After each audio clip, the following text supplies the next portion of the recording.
We are really excited to announce the launch of the Gracie Barra Defensive Tactics Certification Program. You know, Brazilian Jiu-Jitsu has been around for 100 plus years. It is continuing to evolve. And what's really awesome is as it's evolving, we're seeing its application in real world scenarios. Law enforcement is a perfect place where law enforcement officers really should be able to know these tools and have these skills in order to be able to take a situation and put it under control without hurting anyone or being able to preserve the sanctity of life. This course, the most important part about it was applying practical police procedures and case law and department policies to a technique. The course is just a fundamental approach to be able to integrate Brazilian Jiu-Jitsu into law enforcement application where it's easily remembered, it's easy to apply, and it's effective. They taught.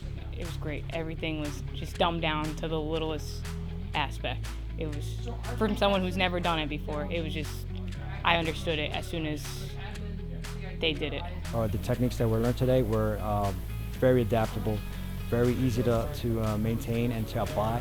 I believe that it was pretty simple as far as sometimes we overthink things, but actually when the professor was performing them, it showed and breakdown into how easy and simple they were.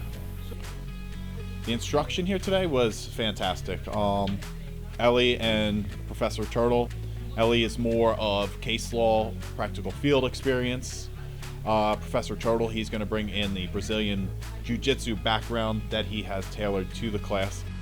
The reason why this works is in 23 years of law enforcement, 16 years being a defensive tactics manager. That means I write the lesson plan, I teach it, and I got to testify in court for an officer. When I met Professor Turtle and we had conversations, his mind, he understands the way the body works and how to chain things together. So I would say, hey, Professor, what if they do this? He never said, well, hold on a second. He said, then just do that. Well, what if they do this? He goes, then I'm going to do this. And he showed me his understanding of the body. So with that approach, and then with my law enforcement approach, which is very different than a civilian self-defense perspective, we knew that we could put something together that an officer could come, train and take back and feel confident in not only the outcome, but also to speak of it and to testify to it if they had to. So to develop this law enforcement program, Defensive Tactics Level 1, man, there's a need for law enforcement and jiu-jitsu to be combined. You know, jiu-jitsu is super important. It teaches you not just how to control somebody else, but also how to control yourself. And just teaming up with Ellie, being able to combine what she knows about case law and all her experience in law enforcement over the years, and then all my experiences with Brazilian Jiu-Jitsu, just seemed like a no-brainer. I feel like this would be a benefit to anybody. Absolutely would recommend this. I would do this again, just to keep going. I would recommend this defensive tactics to all my colleagues. I believe that you should definitely go out there and train and learn as much as you can to help apply better safety on the streets.